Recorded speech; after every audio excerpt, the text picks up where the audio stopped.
was supposed to be a quiet retreat in an exclusive Southern California resort became a rallying cry for angry progressives who say Americans' freedom and liberty are being bought and sold. We don't want to have excessive money being spent to buy policy. We don't mind people contributing in politics, but when you're trying to buy legislators and buy legislation just to protect your own bottom line, that's very dangerous. Former advisor to President Obama, Van Jones, is one of the prominent progressives who is trying to expose billionaire brothers David and Charles Koch's agenda. The Koch's ultra-secretive meetings are attended by prominent lawmakers, conservative pundits, and other wealthy business owners set on stripping the free market of even minimal government regulation. Reporter Li Fang has done extensive research on the Koch's multi-million-dollar efforts to repeal environmental laws. But they have people contact their legislators and go to Congress and tell lawmakers to gut the Clean Air Act and to gut the EPA.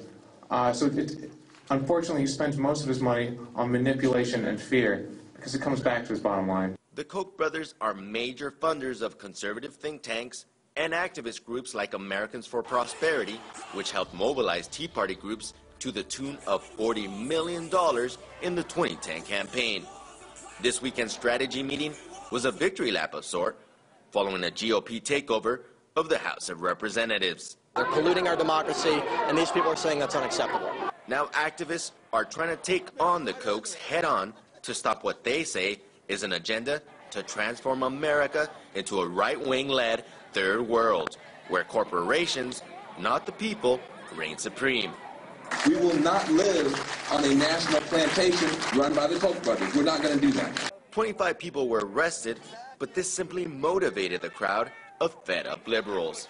The sheriff has several times threatened the protesters here with arrest, and this is what's happening right now. They're telling people that this assembly is illegal. They're forcing people out of the way. But in many ways, these people are not detoured. They say that this is the true show of democracy, not what's going on behind those closed doors. That's right. Right-wing blogger Andrew Breitbart showed up to defend the Koch's right to assemble and to provoke the crowd. I'm on rollerblades. Are you going to knock me over? These people did cross the street on the chant of no justice, no peace. Nothing could be more threatening. A crowd of all ages worried about the influence of such a small group of elites. Their motivation to expose the Koch's right-wing agenda comes from a real fear that a small group's self-interest will eventually lead to a crushing of social safety nets in America and a rollback of consumer protections. The more people that become aware of it, the more the media is involved, puts it out there, the more it'll grow into something, and actually maybe even a revolution will happen. That's what we need. In Rancho Mirage, California, Ramon Galindo, RT.